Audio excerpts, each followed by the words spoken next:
এক সময় তারা এই আফগানিস্তানে তালিবানদের প্রশিক্ষিত করেছিল, তালিবানকে তৈরি করেছিল এই কারণে যে ভারতের সঙ্গে লাগতে সুবিধা হবে, ভারতকে কাঠি করতে সুবিধা হবে। আজ কি হচ্ছে? আজ ডোনাল্ড ট্রাম্প শেহবাজ শরীফের নামে যা মন্তব্য করে ফেলেছেন, তারপর আর লজ্জায় মুখ দেখানোর কোনো জো নেই পাকিস্তানের প্রধানমন্ত্রী। বুঝতে পারছেন? আজ লেজে গোবরে এক হয়ে গিয়েছে পাকিস্তানের শেহবাজ শরীফ এবং আসিম মুনির।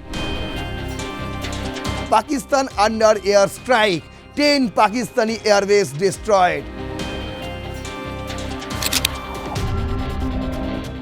একদিন এই আফগানিস্তানের তালিবান সরকারই কিন্তু পাকিস্তানের ধ্বংসের কারণ হয়ে দাঁড়াবে। এয়ার স্ট্রাইকে মারার পর, মৃত্যু ঘটানোর পর পাকিস্তান উদযাপন করছে। কত বড় কুলাঙ্গার দেশ হলে এই ধরনের উদযাপন করতে পারে?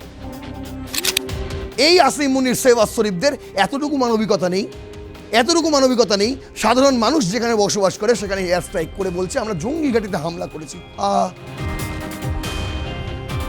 ইনি আবার স্বপ্ন দেখেন পাকিস্তানকে নিয়ে ভারতের সঙ্গে যুদ্ধ করবো এবং পাকিস্তানকে আমি জেতাম। বুঝতে পারছেন? রাত্রিবেলা শুনেই তার চোখের সামনে ভেসে ওঠে আমি ইন্ডিয়াকে হারালাম আর আমি জিতে গেলাম। আর ডোনাল্ড ট্রাম্প এবার মাঝ হাটে ধুতি খুলে দিয়েছে পাকিস্তান শেহবাজ শরীফে। তিনি স্পষ্ট ভাষায় বলে দিয়েছেন আসলে শেহবাজ শরীফ বিদেশ সফরে গিয়ে শুধু ভারতের নিন্দা করতে, আর কোনো কাজ নেই তাদের, আর কোনো কাজ নেই। স্কুলের পরীক্ষায় চিটিং করে হয়তো ভালো নাম্বার পাওয়া যায়, পাস করা যায়, কিন্তু জ্ঞানী ব্যক্তি হওয়া যায় না। ঠিক একইভাবে চিটিংবাজি করে গোটা বিশ্বের নজর আমাদের দেশের দিকে ঘোরানো যায়, তাই বলে মহান দেশ হওয়া যায় না। আর এই কথাটাই এখন হাড়ে হাড়ে টের পাচ্ছেন পাকিস্তানের প্রধানমন্ত্রী শেহবাজ শরীফ। এই কথাটাই এখন হাড়ে হাড়ে টের পাচ্ছেন পাকিস্তানের ফিল্ড মার্শাল আসিম মুনির। কেন বলছি? তার কারণ প্রচুর স্বাদ তাদের ছিল যে বিশ্বের কাছে আমরা আমাদের দাদাগিরি দেখাবো, ডোনাল্ড ট্রাম্পকে আমরা কবজা করে নেব, ভারতকে দেখাবো, জ্বলাবো, লুচির মতন ফোলাবো। আর এখন পাকিস্তানের কি অবস্থা? এক সময় তারা এই আফগানিস্তানে তালিবানদের প্রশিক্ষিত করেছিল, তালিবানকে তৈরি করেছিল এই কারণে যে ভারতের সঙ্গে লাগতে সুবিধা হবে, ভারতকে কাঠি করতে সুবিধা হবে। আজ কি হচ্ছে? আজ সেই তালিবানের আগুনেই জ্বলছে পাকিস্তান। আজ কি হচ্ছে? আজ ডোনাল্ড ট্রাম্প শেহবাজ শরীফের নামে যা মন্তব্য করে ফেলেছেন, তারপর আর লজ্জায় মুখ দেখানোর কোনো জো নেই পাকিস্তানের প্রধানমন্ত্রী। বুঝতে পারছেন? আজ লেজে গোবরে এক হয়ে গিয়েছে পাকিস্তানের শেহবাজ শরীফ এবং আসিম মুনির, কারণ তারা যোগ্য জবাব পেয়েছে, একদিকে আফগানিস্তানের কাছ থেকে, অন্যদিকে ডোনাল্ড ট্রাম্পের কাছ থেকে। আর তাই আজকের আমাদের headline, A befitting reply to Pakistan, পাকিস্তানকে যোগ্য জবাব। শুরু করছি রণক্ষেত্র, আপনাদের সঙ্গে রয়েছে আমি নারায়ণ। চলুন যে বিষয় নিয়ে আপনাদের ইন্ট্রো দিলাম সেই বিষয়টাই এবার একটু খতিয়ে দেখা যাক। দেখুন, 22 তারিখ মানে 21শে ফেব্রুয়ারির পরের দিন, আন্তর্জাতিক মাতৃভাষা দিবসের ঠিক পরের দিন পাকিস্তান হঠাৎ করেই আফগানিস্তানে হামলা চালিয়ে দেয়। হঠাৎ করেই, এই যে 22 তারিখ এই খবর ছেপেছে দ্য হিন্দু। কি ছিল হেডলাইন? বলছে Pakistan claims to kill 70 terrorists in strike on 7 terrorist hideouts in Afghanistan। একটা এয়ার স্ট্রাইক করে পাকিস্তান, ঠিক আছে, আফগানিস্তানের ঠিক নাঙ্গারহার এই প্রদেশে। আর সেখানে প্রচুর সাধারণ মানুষ, তাদের মৃত্যু হয়। ইউএন পর্যন্ত জানিয়েছে সেখানে সাধারণ মানুষের মৃত্যু হয়েছে। বুঝতে পারছেন? কিন্তু পাকিস্তানের দাবি আমরা তালিবানের জঙ্গি ঘাঁটি, তার মানে তারা তো তালিবানকে জঙ্গি মনে করে এই মুহূর্তে। একসময় তালিবানই ছিল তাদের খুব ঘনিষ্ঠ সঙ্গী, এখন তারা তালিবানকে জঙ্গি মনে করে। আর সেই কারণে পাকিস্তানের বক্তব্য আমরা জঙ্গি ঘাঁটিতে এয়ার স্ট্রাইক করেছিলাম। কেন? তার কারণ নাকি টিটিপি পাকিস্তানে প্রতিনিয়ত বোমা বর্ষণ করছে, সেনাবাহিনীর কনভয়ের ওপর হামলা করছে, বুঝতে পারছেন? আরে এইগুলোর জন্য নাকি পাকিস্তান পাল্টা হিসেবে সরাসরি আফগানিস্তানে গিয়ে এয়ার স্ট্রাইক করে বসলো। আর তারপর তারা দাবি করলো যে 70 জন নাকি জঙ্গিকে আমরা খতম করেছি। এরকম আফগানিস্তানের 7টি জঙ্গি ঘাঁটিতে ঢুকে আমরা এয়ার স্ট্রাইক চালিয়েছি। আর নিজেকে একটু ভারত ভারত মনে করছে আর কি। অপারেশন সিন্দুরের সময় পাকিস্তানে ঢুকে এয়ার স্ট্রাইক করে 9টি জঙ্গি ঘাঁটি পুরো দুমড়ে মুচড়ে ভেঙে চুরমার করে দিয়েছিল। তা তো করতে পারিনি। করেছে তারা কি? সাধারণ বাসিন্দাদের বাড়ি ঘর ধর ভাঙচুর করেছে। আর সেসব করার পর তারা এবার ক্লেম করছে আমরা 70 জন জঙ্গিকে মেরে ফেলেছি। তখনই কিন্তু পাল্টা হুঁশিয়ারি দিয়ে রেখেছিল আফগানিস্তান।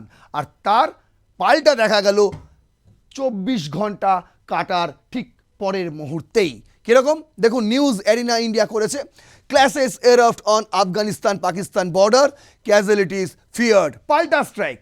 এই যে আফগানিস্তান আর্মি, এটা একটি প্যারোডি অ্যাকাউন্ট, সেখান থেকে টুইট করা হয় যে Pakistan under air strike, 10 Pakistani airbase destroyed. মানে পাকিস্তান দাবি করলো আমরা 7টা জঙ্গি ঘাঁটি সেখানে হামলা চালিয়ে 70 জন জঙ্গিকে আমরা খতম করেছি। উল্টো দিকে দেখুন, আফগানিস্তান আর্মির একটি প্যারোডি অ্যাকাউন্ট, সেখান থেকে দাবি করা হচ্ছে যে পাকিস্তানের 10টি এয়ারবেস আমরা ডিস্ট্রয় করে দিয়েছি। গল্পটা কি? তখন থেকে শুরু হয়ে যায় এই সংঘর্ষ। বলছে official says that the latest clashes broke out shortly after soldiers were breaking their fast and that the fighting was still ongoing.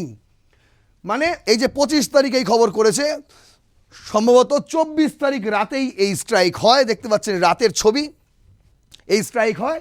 আর তারপরে তারা বলে যে এটাই কিন্তু প্রথম তারা মৌনতা ভাঙলো এই যুদ্ধের ক্ষেত্রে, এই সংঘাতের ক্ষেত্রে। এর আগে আফগানিস্তান পাকিস্তান প্রভিন্সে কোনো রকম হামলা চালায়নি। যতটুকু তালিবান সরকারের দাবি সেই মতন আমি আপনাদের বলছি। তারা তো বারবার বলে আসছে টিডিপি আপনাদের অভ্যন্তরীণ সমস্যা, সেখানে কেন আফগানিস্তানকে জড়াচ্ছেন? কিন্তু পাকিস্তান শুনতে নারাজ, আসিম মুনির শুনতে নারাজ। তারা মনে করে এই আফগানিস্তানকে ভারত মদদ দিচ্ছে। কেন আফগানিস্তান ভারতের থেকে অ্যাম্বুলেন্স নিয়ে যাবে? আরে অ্যাম্বুলেন্স তো জরুরি জিনিস, এখানেও অপরাধ।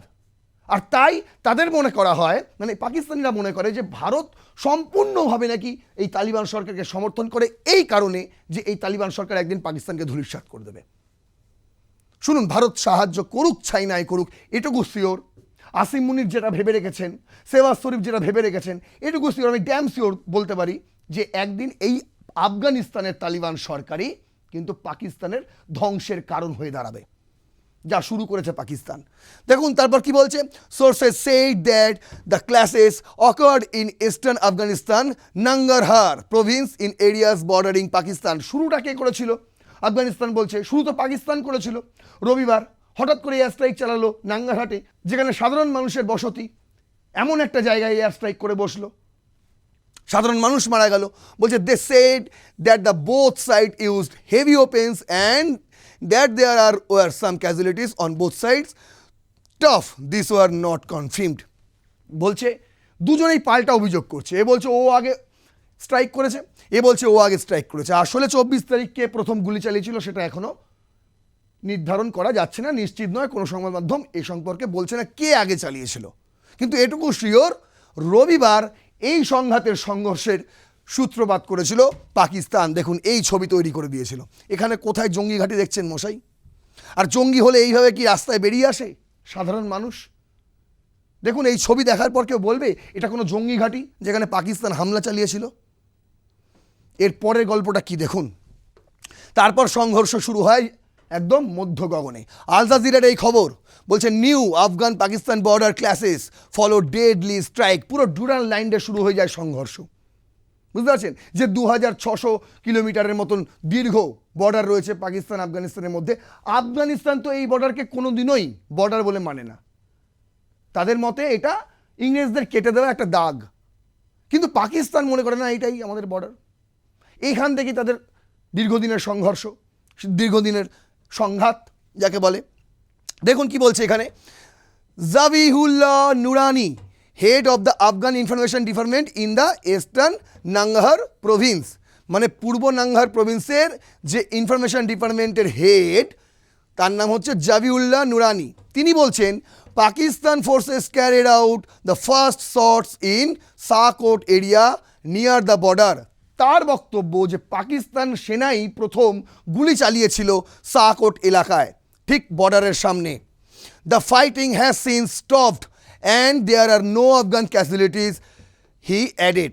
তারপর তিনি বলেন যে পাল্টা আমরা আক্রমণ করি, পাল্টা হামলায় তারা থেমে যায় এবং এই মুহূর্তে ফাইটিং স্টপ রয়েছে এবং আফগানিস্তানে কোনো রকম হতাহতের খবর এখনও পর্যন্ত মেলেনি এই স্ট্রাইকে, এই গুলি চালানোর ঘটনায়। তারপর দেখুন কি বলছে, Pakistani government official Musharraf Zaidi accused Afghan forces of firing unprovoked near the Torkham border area. কিন্তু পাকিস্তানের অফিসিয়াল মোশারফ জাইদি তার বক্তব্য যে তালিবানই প্রথমে আফগান ফোর্সেসই প্রথম নাকি তাদের কোনো প্ররোচনা ছাড়াই তোরখাম এলাকায় নাকি হামলা চালায়। এটা পাকিস্তানের বক্তব্য। অন্যদিকে আফগানিস্তানের বক্তব্য যে তারা আগে হামলা করেছিল, এদিকে পাকিস্তানের বক্তব্য যে আফগানিস্তান আগে হামলা করেছিল। কিন্তু জলের মতন পরিষ্কার আপনারা সবাই দেখেছেন যে রবিবার সবার আগে কোনো রকম প্ররোচনা ছাড়াই পাকিস্তান হুট করে একটা এয়ার স্ট্রাইক করে বসলো আফগানিস্তানে। তারই পাল্টা ভেবে নিতে হবে এটা আপনাকে। দেখুন বলছে Pakistan's security forces responded immediately and effectively silencing the Taliban aggressions, Zaidi wrote in a post on X. একটা এক্স পোস্টে জাইদি লেখেন যে পাকিস্তানি আর্মি ইমিডিয়েটলি তারা পাল্টা আক্রমণে যায় এবং এই মুহূর্তে সংঘর্ষ থেমে গিয়েছে। The fighting follows Pakistani strikes on Afghanistan, Nangarhar and Paktika province on Sunday, which the UN mission in Afghanistan said killed at least 13 civilians. দেখুন আল জাজিরা বলছে যে এই সংঘর্ষ সূত্রপাত হয়েছিল সানডে, রবিবার, যখন পাকিস্তান আফগানিস্তানের এই নাঙ্গাহার প্রদেশে এয়ার স্ট্রাইক চালায় এবং সেই এয়ার স্ট্রাইকে ইউএন মিশন অফ আফগানিস্তান তারা বলছে অ্যাটলিস্ট 13 জন সাধারণ মানুষের মৃত্যু হয়েছে। অনেকে বলছে 17 জন, অনেকে বলছে 20 জন, কিন্তু দেখুন এইটা তো কনফার্ম, যেহেতু এটা ইউএন মিশন অফ আফগানিস্তান বলছে, এটুকু কনফার্ম আপনাকে মেনে নিতে হবে যে 13 জন তো অবশ্যই মারা গিয়েছে পাকিস্তানের এই এয়ার স্ট্রাইকে এবং এই 13 জন কিন্তু সিভিলিয়ান্স ছিল। তারা কিন্তু কোনো রকমভাবে দেশের প্রতিরক্ষা দপ্তরের সঙ্গে, মন্ত্রকের সঙ্গে কোনো রকম তাদের সম্পর্ক ছিল না, তারা সাধারণ মানুষ ছিল। আর সেই সাধারণ মানুষকে এয়ার স্ট্রাইকে মারার পর, মৃত্যু ঘটানোর পর পাকিস্তান উদযাপন করছে। কত বড় কুলাঙ্গার দেশ হলে এই ধরনের উদযাপন করতে পারে ভেবে দেখুন। দেখুন আফগানিস্তান ডিফেন্স তারপর একটা টুইট করেছে যেখানে লেখা আছে Afghan official say that they have order their forces not to target Pakistani civilians.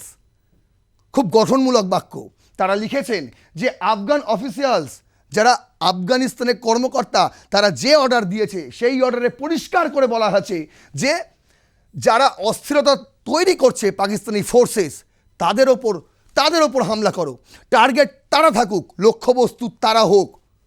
তারা অবশ্যই লক্ষ্যবস্তু হবে না যারা পাকিস্তানি সিভিলিয়ানস, পাকিস্তানের সাধারণ মানুষ। বুঝতে পারছেন? এদিকে টনক রয়েছে, হতে পারে তালিবান আপনারা দুচ্ছাই করেন, কিন্তু দেখুন তাদেরও মানবিকতা রয়েছে। অথচ এই আসিম মুনির শেহবাজ শরীফদের এতটুকু মানবিকতা নেই। সাধারণ মানুষ যেখানে বসবাস করে সেখানে এয়ার স্ট্রাইক করে বলছে আমরা জঙ্গি ঘাঁটিতে হামলা করেছি।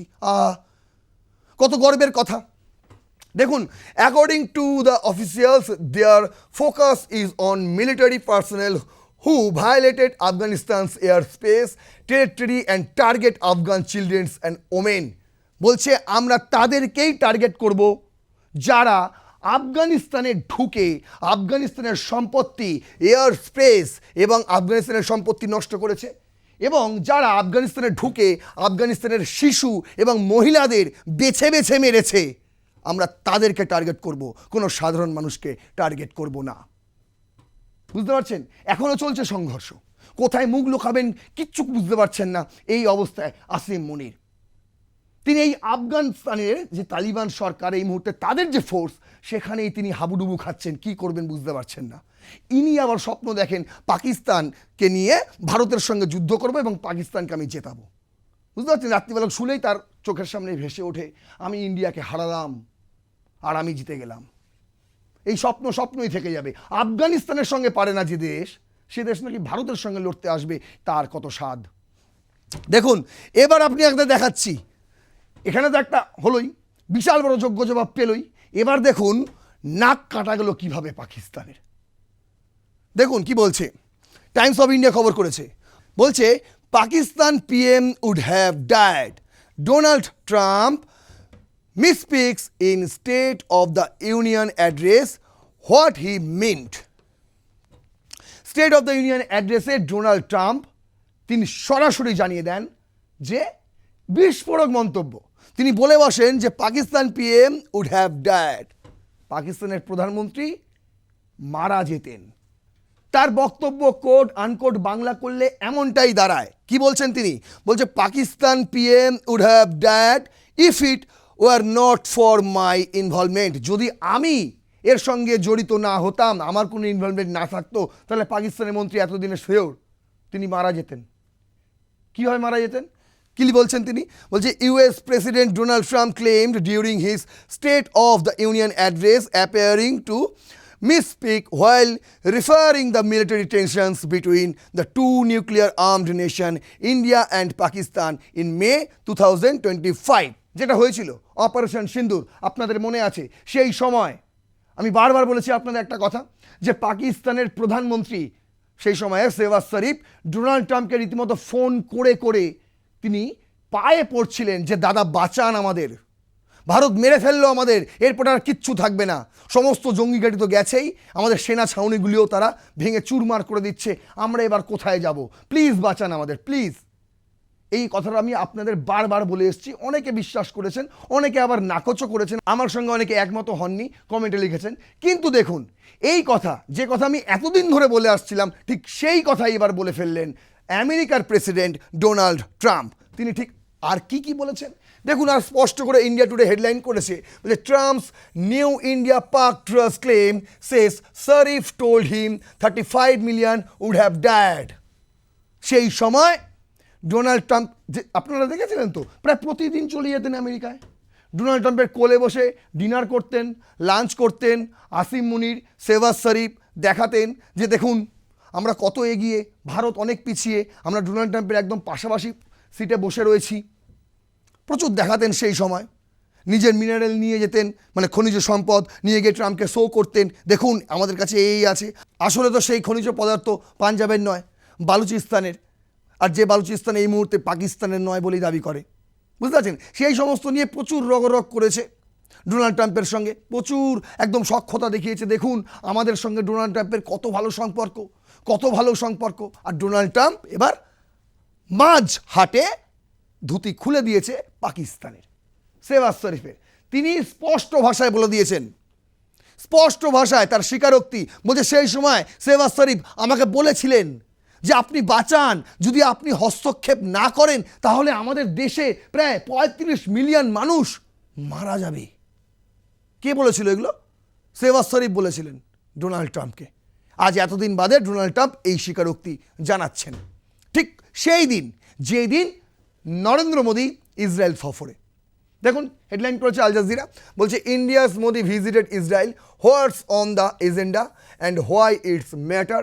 India's prime minister is expected to discuss upgrading security and economic agreements amid rising regional tensions. কি বলেছেন ডোনাল্ড ট্রাম্প? শুনুন আগে বক্তব্যটা, তারপর বলছি। Pakistan and India would have been a nuclear war. 35 million people said the Prime Minister of Pakistan would have died if it were not for my involvement. এই পরিস্থিতিতে এই মুহূর্তে ইসরায়েল সফরে, দুদিনের জন্য ইসরায়েল সফরে রয়েছেন নরেন্দ্র মোদী, বুঝতে পারছেন? নরেন্দ্র মোদী যখন ইসরায়েল সফরে, তখন ট্রাম্প শেহবাজ শরীফকে নিয়ে এই ধরনের মন্তব্য করেন, আপনাদের বুঝে নিতে হবে। আর যখন শেহবাজ শরীফ আমেরিকা যেতেন, ট্রাম্পের কোলে বসে লাঞ্চ করতেন, ডিনার করতেন, সেই সময় শেহবাজ শরীফও ভাবতেন যে আমি অনেক কিছু পেয়ে গেছি। আসলে শেহবাজ শরীফ বিদেশ সফরে গিয়ে শুধু ভারতের নিন্দা করতেন, আর কোনো কাজ নেই তাদের, আর কোনো কাজ নেই। কিন্তু ভারত বিদেশ সফরে গেলে কাজ করে দিয়ে চলে আসে, অন্তত এটুকু আপনারা বুঝতে পারছেন আশা করি। দেখুন কি অবস্থা পাকিস্তানের, একদিকে আফগানিস্তান হামলা করছে, ডোনাল্ড ট্রাম্প এই কথা বলছে, আর কিছুদিন আগে শেহবাজ শরীফ তো নিজেই বলে দিয়েছিলেন পাকিস্তানের অবস্থার কথা। একটা আলোচনা সভায় তিনি একদম প্রকাশ্যে বলছেন যে IMF আমাদের আর লোন নিতে চাইছে না, তারা বলে দিচ্ছে যে তোমরা কথা দিয়ে কথা রাখো না। কি করে কথা দিয়ে কথা রাখবে? টাকা নেয়, ভিক্ষা, মানে বলছে আমাদের দেশে সবাই ভিখারি, খেতে পায় না, না খেয়ে মারা যায়, আপনারা টাকা না দিলে এতগুলো বাসিন্দা, এই যে 35 বিলিয়ন, এত বাসিন্দাদের রাখবো কিভাবে, তারা বাঁচবে কিভাবে, এই বলে বলে মুখ কাচুমাচু করে IMF থেকে টাকা নেয়। আর সেই টাকা নিয়ে জঙ্গি পুষে হাতিয়ার কিনে ইন্ডিয়ার ওপর হামলা করে, আফগানিস্তানের ওপর এয়ার স্ট্রাইক করে। তাহলে আপনাদের IMF বিশ্বাস করবে কেন? এবারও গেছিল টাকা নিতে, টাকা দিতে চাইনি, তারপর কিভাবে তাদের টাকা দেওয়া হয়েছে দেখুন। শেহবাজ শরীফ নিজেই সেই কথা বলেছিলেন এক আলোচনা সভায়। एड़ियां रगड़ी, सच्ची बात बताता हूं अपना IMF के आगे, क्योंकि वो पाकिस्तान के ऊपर एतबार करने के लिए तैयार नहीं था। IMF का ये कहना था कि आप बात करते हैं उससे मुकर जाते हैं, उससे बदल जाते हैं, you don't honour your commitments, तो हम आपकी बात नहीं मानेंगे। उन्होंने पता नहीं कहां कहां अंगूठे लगवाए और कहां कहां क्या क्या उन्होंने गारंटीज ली, तब जाकर IMF का प्रोग्राम जो है वो अपना दोबारा फिर उसको हमने रिवाइज। এরপর আর মনে হয় পাকিস্তান IMF থেকে টাকা পাবে? ডোনাল্ড ট্রাম্পের এই বক্তব্যের পর আর মনে হয় পাকিস্তান ভারতকে মানে জ্বালাতে পারবে, মানে বিশ্বের দরবারে গিয়ে দেখাতে পারবে দেখো আমরা ভারতের থেকে কত আগে এগিয়ে গেছি? এমনিও তো এগুলো সব লোক দেখানো, আদতে পাকিস্তানের কিছুই নেই। আর যত দিন যাবে পাকিস্তান আরও সংকুচিত হবে, আর সেই দিন অবশ্যই বেশি দূরে নয়। যদি আমার সঙ্গে আপনি একমত হন অবশ্যই লাইক করবেন, কমেন্টে লিখবেন আপনার মতামত। আমার এই এপিসোডটি যদি অবশ্যই যুক্তিযুক্ত হয়, তথ্যপূর্ণ হয়, তাহলে শেয়ার করবেন, আরও 5 জনের কাছে ছড়িয়ে দেবেন এই ভিডিও। দেখতে থাকুন রণক্ষেত্র, সাবস্ক্রাইব করুন R+ নিউজ 24/7। জয় হিন্দ, বন্দে মাতরম।